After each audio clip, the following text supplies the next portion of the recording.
Hello বন্ধুরা, Pamela চ্যানেলে সবাইকে স্বাগত। আজ আমি তোমাদের জন্য নিয়ে চলে এসেছি কেকের রেসিপি, যেটা তোমরা মাইক্রোওভেন ছাড়াও বাড়িতে খুব সহজেই বানিয়ে ফেলতে পারবে। আর 25শে ডিসেম্বর তো চলেই এলো।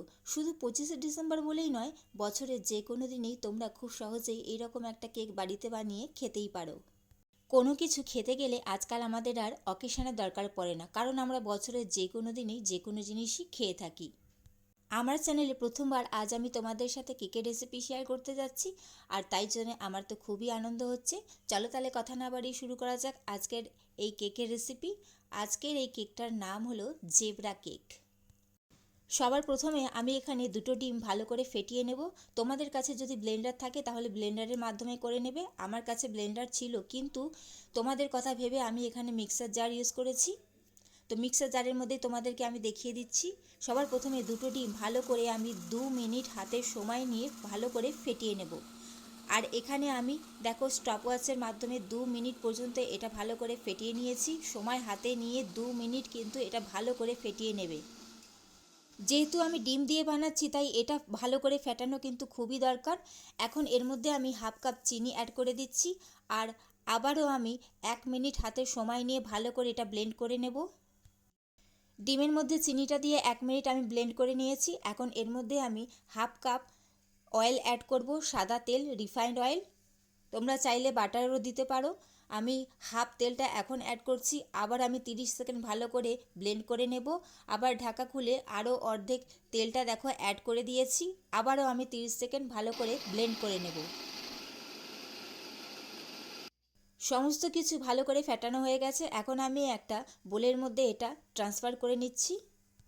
এখন আমি এর মধ্যে 1 কাপ ময়দা দিয়ে দিচ্ছি। ময়দাটা আমি চেলে রেখেছিলাম। এর সাথেই আমি 1 টিস্পুন বেকিং পাউডার দিয়ে দিচ্ছি, আর এর সাথেই হাফ টিস্পুন বেকিং সোডা দিয়ে দিতে হবে।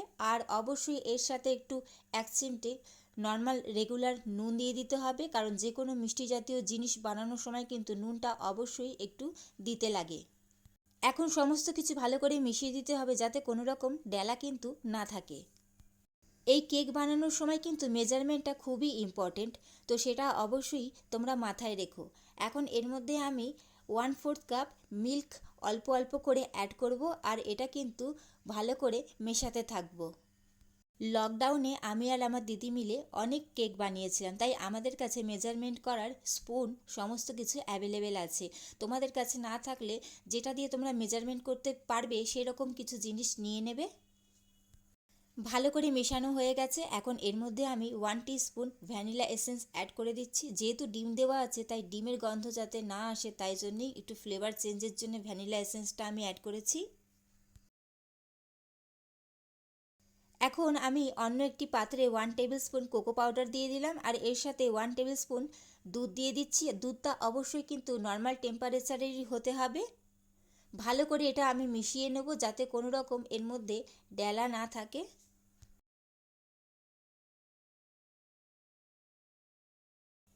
ভালো করে দুধের সাথে কোকো পাউডারটা আমি মিশিয়ে দিয়েছি। এখন এর মধ্যে যে ব্যাটারটা বানিয়ে রেখেছিলাম তার অর্ধেকটা আমি এর মধ্যে দিয়ে দিচ্ছি।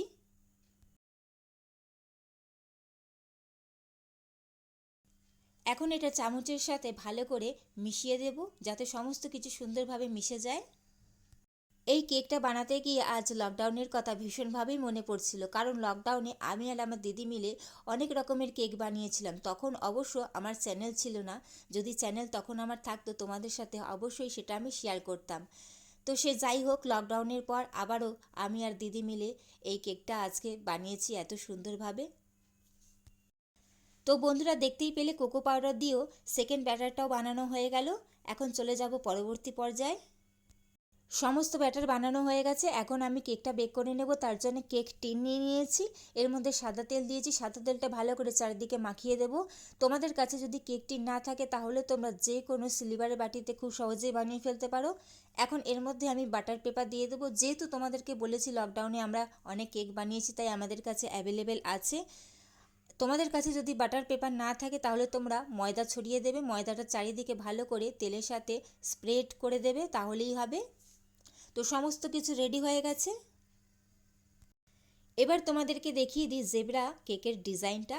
তো সবার প্রথমে দেখো 1 চামচ সাদা ব্যাটার, এর ওপরেই 1 চামচ কোকো পাউডারের যে ব্যাটারটা বানিয়েছি সেটা। এইভাবে লাইন বাই লাইন পুরো প্রসেসটা চলবে।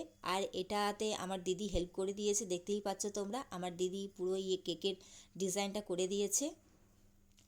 এইভাবে 1 চামচ সাদা, 1 চামচ চকলেট, 1 চামচ সাদা, 1 চামচ চকলেট, এইভাবে পুরো প্রসেসটা চলতে থাকবে। আমার চ্যানেলে আরও অনেক রেসিপি আছে বন্ধুরা, তোমরা চাইলে সেগুলো দেখে নিতে পারো। ভালো লাগলে অবশ্যই আমার চ্যানেলটি সাবস্ক্রাইব করে আমার পাশে থেকো।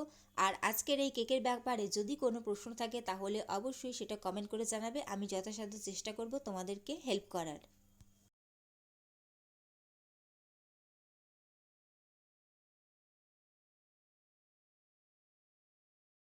দেখতেই পাচ্ছ বন্ধুরা কত স্মুথলিভাবে হয়ে যাচ্ছে, কোনো রকম এখানে কষ্টের ব্যাপার নেই। 1 চামচ সাদা, 1 চামচ চকলেট, এইভাবে দিতে দিতে অলরেডি নিজে থেকেই জিনিসটা স্প্রেড হতে থাকবে। আর দেখো ফাইনালি হয়ে গেছে সমস্তটাই। এই ডিজাইনটা বানাতে মাঝে আমিও একটু দিদিকে হেল্প করে দিয়েছিলাম, আমি সাদাটা অ্যাড করে দিচ্ছিলাম আর দিদি চকলেটটা অ্যাড করে দিয়েছে। এইভাবে কিন্তু খুব তাড়াতাড়ি হয়ে গেছে।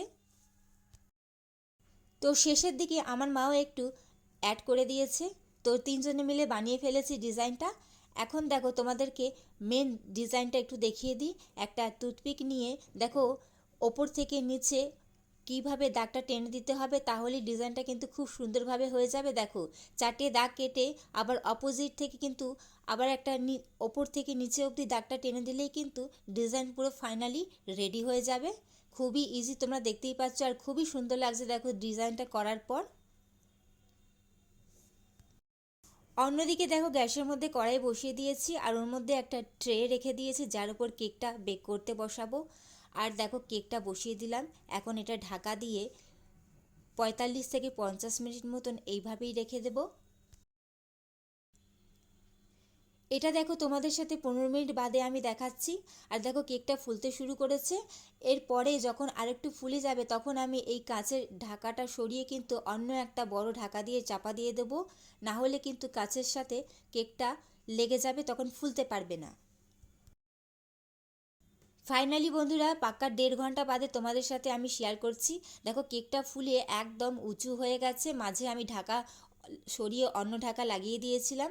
তো এটা হলো ফাইনাল লুক। আমি 1 ঘন্টা এটা বেকিংয়ে রেখে দিয়েছিলাম, গ্যাসটা অবশ্যই স্লোতে করে।